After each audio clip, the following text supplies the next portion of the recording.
is your first night, I'm Christopher Bosso. I am the faculty member leading this open classroom on food systems, sustainability, health, and equity. I see a lot of familiar faces. Thanks a lot for coming out, especially, frankly, on a winter night like this. Fortunately, it's not snow. Sleet, maybe, but something not shoveling, so that's good.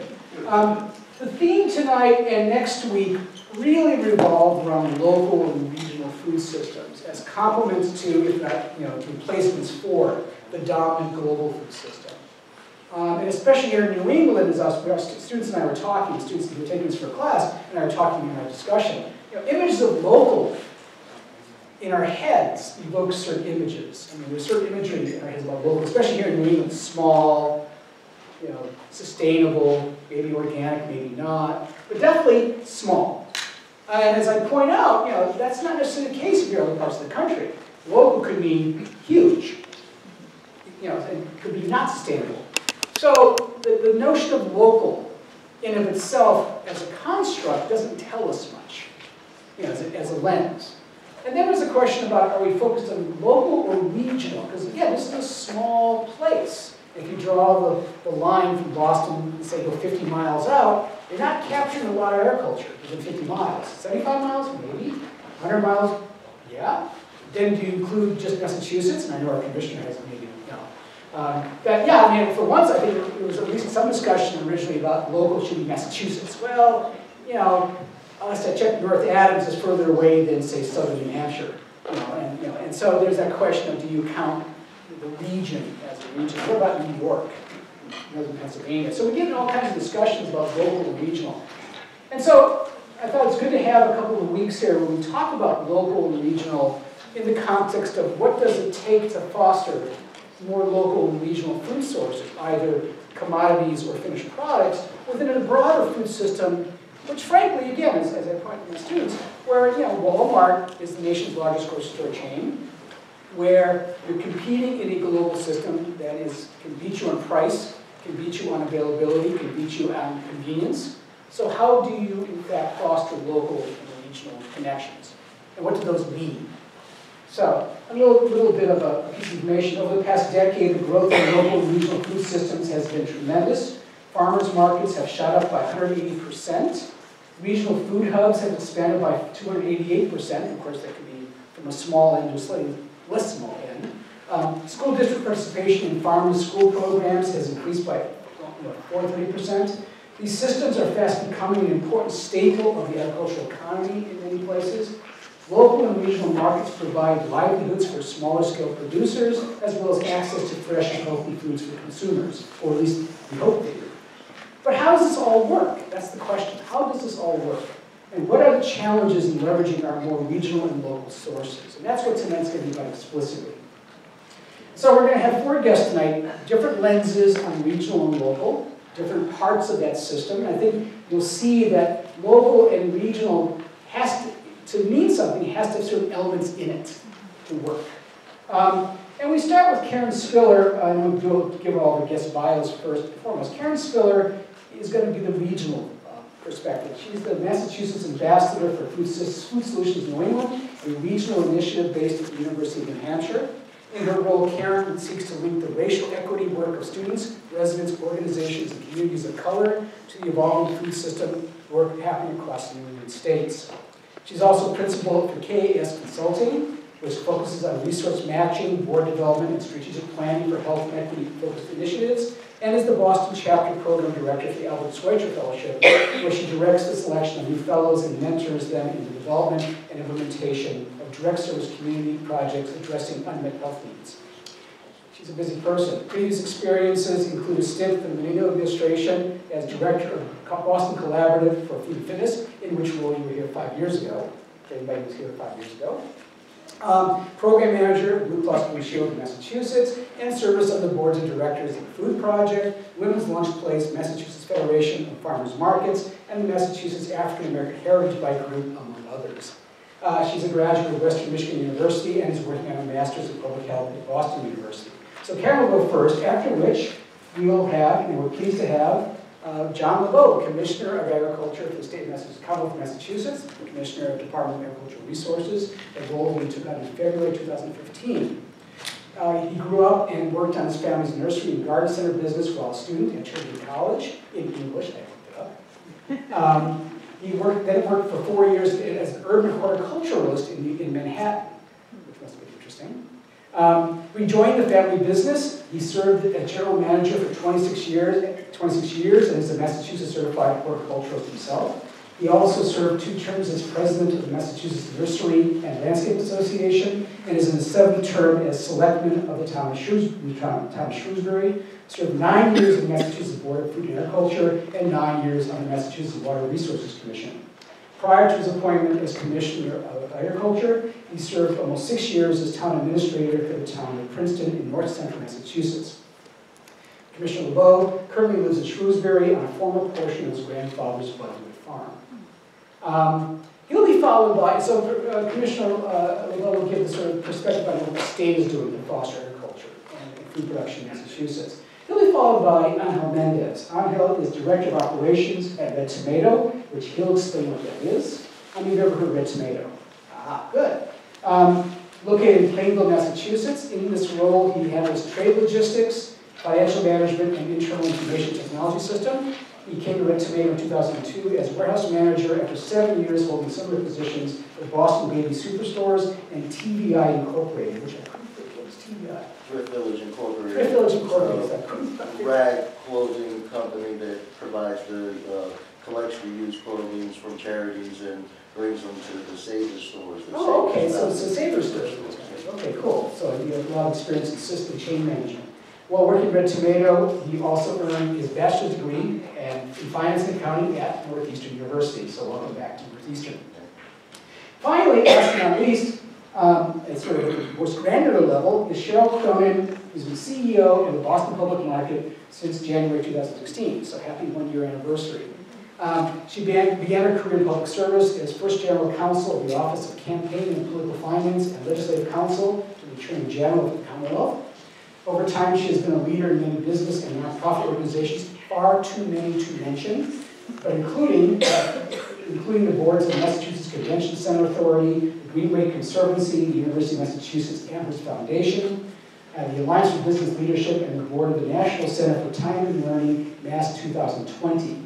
Volunteer work, when she has time, includes, I have to laugh when I say, when do you have time for this? Volunteer work includes service on the Board of Trustees of the Boston Public Library and the Board of Sail Boston, which is looking to bring back the tall ships to Boston in 2017. She's a graduate of UMass Amherst and of Boston College Law School. So in that order, the usual rules prevail. Each of our speakers will be 15 minutes. I will give the 5-minute heads up. So I can see me waving my hand. You'll know it's 5 minutes. We'll go in the order announced, after which we'll break for Q&A from our engaged audience. Without further ado, Karen Spiller. Pleasure to be here again, talking about the food vision, the New England food vision, and talking about food solutions in New England. So I passed out the one-pager for Massachusetts, because when we talk about New England food vision, it's about all New England states. So what you have there is a kind of a highlight of what's going on in Massachusetts around food, but also lifting up the values, the core values that this whole effort is around, so that you get a sense of that. And also gave you something in terms of how to get involved. So that's my commercial in the beginning. So what you see in front of you is, I call this my premier anchor, because this is the vision. How many are familiar with the New England food vision? So again, you have a one-pager and access to your electronic website and all that. So I didn't want to spend so much time talking about the vision. I will go back to the fact that this was one of the first initiatives, first deliverables from Food Solutions New England, which is based in New Hampshire, Durham, New Hampshire, out of the University of New Hampshire's Sustainability Institute. Tom Kelly, who is the executive director there, decided that he was always thinking sustainability, and so sustainability in food was something he thought was important for us to think about regionally. So he gathered a group of people representing each of the 6 states to come together. You could call it a think tank. That think tank became a network of people from policy, agriculture, from people who were doing outreach and coalition building, people who were doing education, nutrition. So you had the academics, you had the people on the ground who were actually, growing food, fishermen and farmers. And those all came together representing all the 6 states and thinking about what can we do collectively. So we're talking about the power of collective impact. And that's where the vision came in terms of really thinking, what could we do? What would it look like if all 6 states were to focus on 50 by 60, 50% of what we grow, what we harvest, so that's growing and that's bringing out of the ocean. What we consume is grown in New England.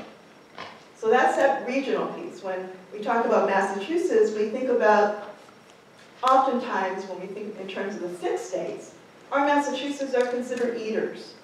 We are the ones who are going to be taking part of that, bringing in, supporting the economy of that. When we look at the land is up north. So really bringing that connection from the north to the south was really an important step.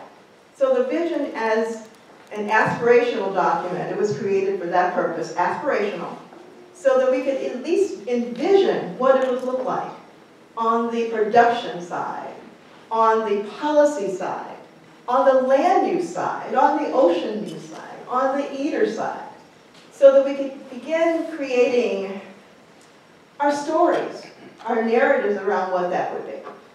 So that's the basis of the vision. It was always intended to be aspirational. So I've always had an interesting conversation with my colleagues in the food system where there's always this tension between tell me what to do, but don't tell me what to do. So there was a vision, and they said, well, what to do, what to do? I said, it's aspirational. Right? It's aspirational. And in that, it allows us to see ourselves and enter in at any spot that is of interest to you, or your passion, or you want to contribute to. And so that's a common response. This is aspirational. So if something is not there, we invite you to put it there. If something doesn't have a strong enough emphasis, we invite you to lift it up and highlight it. And so, again, it was aspiration, so we could begin thinking about what it could look like if we were doing this. So, over the last, let's say, we launched this in 2011. And since then, of course, the vision's there, and now responding in some ways to what do we do next. We went on a journey of system mapping where we brought in an expert that had us really look at all of the networks that we were connected with and bringing that information to, mapping it, literally mapping it on pieces of paper and putting it, illuminating it on the wall to identify what's required, who's required, what leverage points do we need, what access points do we need. And that work took us, you could see we have 25 people on our network team coming together again, every 2 months together to work on this. And so it took us about a year to come to the strategy teams that we're beginning to launch. And we came to 3 particular areas that we wanted to focus on, kind of taking all that we can do around this.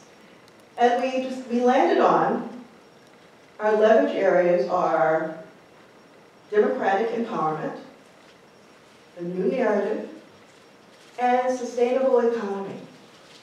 And if we were doing those 3 things, this vision would have the opportunity to lift off. So our weather kind of delayed our launch. We were to launch last week with strategy teams, groups of people, again, that may not necessarily work together on a regular basis, but coming together with their ideas And there are questions. I mean, I think we learn best by being challenged. So coming with questions, and collectively coming to answers. But we didn't do that last week. So we are planning on, we have to push it back to March because you can imagine, we're talking about, I think there are 60 people from across the region, right? All 6 states coming together. So you know the calendars and really organizing that really requires a lot of finesse. So we were able to, I think it's going to be March that we're going to do this. But again, the important thing here is that's the place where those strategies are coming out of. And as always, we are looking at bringing in collective voices and inputs and thoughts and different places that people are coming from in their knowledge, in their lived experience. One of the things that I want to lift up that is most important around all of this is the racial equity component. That is what is going to allow us to have a sustainable food system, regional, state, in our cities, in our towns, that we're really thinking about that at all levels. We're thinking about it as, yes, as eaters, people who are going to buy and prepare and have that as part of the nourishment. We're talking about the farmer who is out there plotting, planning, and trying to grow healthy food for us all. We're talking about the fishermen out there trying to harvest healthy local day-boat fish for us. We're talking about every entry point, those that are creating the structures in which food is shipped, those who are farming and we talked about across the chain, farm, food chain workers, everybody, equity at every point of the chain. And when we think about, I think you asked about challenges, it's always been a challenge. It's always been a challenge for us to recognize that there is inequity in our food system, at every point of our food system. But I think we can all admit that in the beginning of this year, with our new administration, we're probably going to feel that tension even more. So it's so important for us to be thinking about how we show up in the area of racial equity and how we use our power and our privilege to change and sustain this food system that we're all working on. Commissioner has been a light for us here in Massachusetts since he's been here, guiding us through and moving us forward. And we need to all be accountable for how we support here in Massachusetts Commissioner LeBeau in doing that. And that's at every level. We all have a role, we have a responsibility to take part in that. So I want to invite you to participate in what Food Solutions New England has launched as a 21-day racial equity challenge. It is something that is, it's the 3rd year. We're going to launch it again April 9th through 29th. It is an opportunity for you individually, because you can do it online, log in, get emails, we call them prompts, like how do you get those daily reminders, daily messages, daily words of the day. So we provide you with that kind of support. There's a whole list of wonderful resources, videos, and I always think about how we all learn and engage differently. So some of us like to read, some of us like to see through film, some of us like poetry, art. So there's so many different ways that we provide you to enter into your own space around racial equity for you and for your community. It is the 3rd year. Last year we had 1,000 people participate. We expect that this year we will have more. And it's been amazing too, because we think about this is our regional food system work, and we think when we do put something on our website, it's going to be somebody from New England, but actually we got people from California. We got people from Australia. I mean, people saw it and said, oh, this is what I need to support me on my journey. And so I invite you to step in that space. When we think about regional, We think about the fact that when we look at our New England states, we're all touching, we're abutting. So when we also think about where our power is in terms of our economy, it is so important for us to make a choice to buy Capra cheese instead of a no-brand cheese that's come from miles and miles and miles away. Because we're still supporting our local, regional economy. And the more we do that, I think that's a power for us in terms of getting close to this vision of 50 by 60, but also making sure that we keep, it's almost like there's this way of continuous learning and continuous feeding, and we're talking about feeding the soil, but now we're feeding our region continuously by in and out, supporting the farmers and fishermen, those specialty crops, those who are really thinking about how creatively they can bring our crops, those that are bringing the cultural crops. So just thinking constantly about how that regional is, we do regional shopping all the time, and regional thinking. So intentionally making it New England is something that I invite you also to do. It has to be a thought before you do it. I was in one of our favorite stores that always says local, local, local, and I went on and brought cranberries, and I started down the road, and I looked at it, and it said Canada. I said, oh my gosh. And I called, and I said, oh no. I said, what? How could you possibly have these cranberries from Canada when we do this in Massachusetts? And the answer was, it's cheaper. I said, oh, okay, no. So I hung up and went back to the store and gave them back their cranberries. So those are the simple things that I have been doing over the years that contribute to my more conscious, and I actually have the conversation with vendors, with grocery stores, and ask for things that aren't there. You know, if there's a cultural crop I'm looking for, I will ask for that. They will bring it because they know that they need to serve the buyers. So I invite you again to be thinking about, in everything you do, make the more, and we say state, but some things are not in our state, are regional. Make a regional choice in what you're doing. When you go to the Food Solutions New England website, you will see the vision. There's a vision website which we've developed so you can kind of walk through and get a feeling for what this 44-page document has.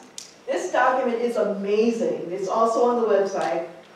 It's amazing, and it has I love the graphics and the charts, and it really gets you to see it for those who need that, who need the kind of visual to do that kind of in-depth connection with the concept, with the thinking.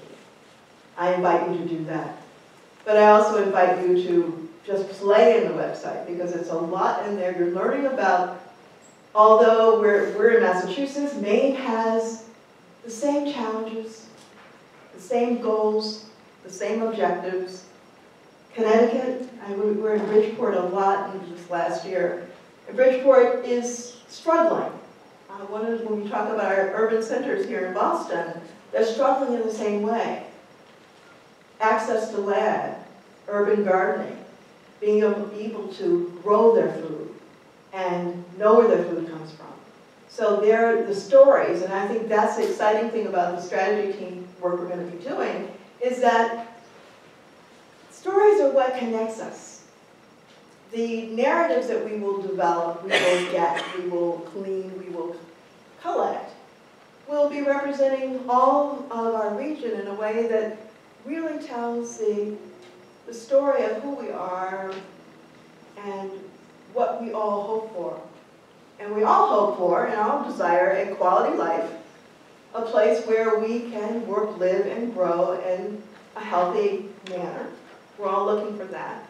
And our food system is one of those things we have to lift up, preserve, and treat it, as I think about, as our oceans, we have to treat them both as our jewels and our gifts. And benefit from them, but also give back to them. So I really encourage you to explore the vision, explore your role in undoing racial inequities, because we all have a role and all have a place. And I invite you to take on the challenge of thinking about the leverage of our Massachusetts food system, that it has the link to our regional food system, and the power in 6 states being able to accomplish that.